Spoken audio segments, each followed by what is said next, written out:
Hello my lovelies, I hope you are doing great. So in this video, we are going to solve for this problem where we need to calculate the blue shaded area.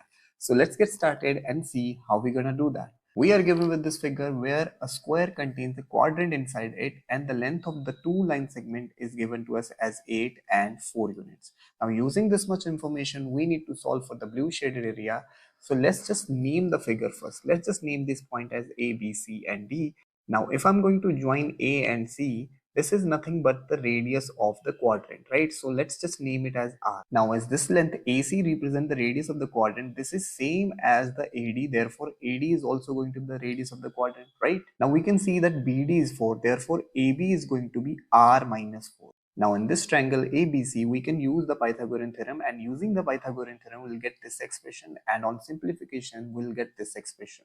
On further simplification, this r square will get cancelled out and we'll get a simplified expression as 8r is equal to 80, which will give me r as 10. Now we have the value of r, which is same as AD because AD was also r, so therefore side of the square is also going to be 10. Now we have everything, therefore we can calculate the blue shaded area. The blue shaded area is equal to area of square minus area of the quadrant.